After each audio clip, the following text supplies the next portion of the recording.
আসসালামু আলাইকুম এভরিওয়ান।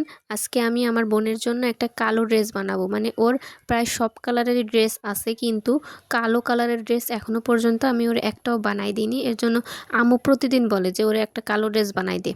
তো এখন আমি ভাবলাম যে এখন কাপড় না কিনে আমার জামা থেকে কিছু কাপড় বেঁচে গেছে, সেইগুলো দিয়েই ওর একটা ড্রেস বানাই দিই।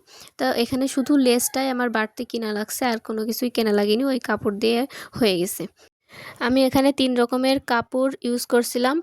আর প্রথমে জামা কাটিং করে নিয়ে তারপরে এই যে সেলাই করা শুরু করে দিছি। এই জামাটা হবে একটু অন্য স্টাইলে, মানে হাতার কাছে যেখানে মানে ঘাড়ের উপরে যে অংশটা থাকবে সেইখানে হচ্ছে লেসটা বসবে। আর এই থ্রি পিসটায় এত কাপড় ছিল যে আমার জামা হয়ে আয়রার জামাও হয়ে গেছে, এবং আমার আরেকটা ছোট বোন মাহারা, ওর জামাও আমি এই কাপড়তে বানাইছি।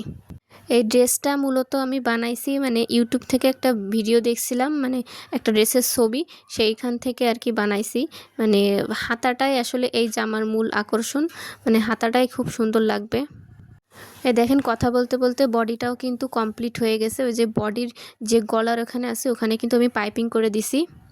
এখন নিচের পার্ট আর উপরের পার্ট একসাথে জোড়াই দিলে হয়ে যাবে। তারপরে পেছনে চেন দিয়ে দেব। এটা কিন্তু একটা থ্রি পিসের কাপড়, আর থ্রি পিসটা এত বড় ছিল, মানে থ্রি পিসের কাপড় বেঁচে গিয়ে যে ড্রেস হয়েছে আমার হয়ে গেছে, আমার বোনের হয়ে গেছে, আর আমার আরেকটা বোন ছোট মাহারা, ওরও হয়ে গেছে। আর এই থ্রি পিসটা নিয়ে আসছিলো আমার আম্মুর কাছ থেকে। অনেকেই জানেন যে আমার আম্মু বিজনেস করে, সেখান থেকে আসলে থ্রি পিসটা নিছিলাম। তো এই যে দেখেন ফাইনাল লুকটা, মানে অনেক সুন্দর লাগছে। আর ওরে পড়াইলে অনেক বেশি সুন্দর লাগবে। ওরে পড়াইও আমি ভিডিও শেয়ার করব, তখন নিজেরাই দেখতে পাবেন যে ওরে কত সুন্দর লাগছে। আল্লাহ হাফেজ, সবাই ভালো থাকবে।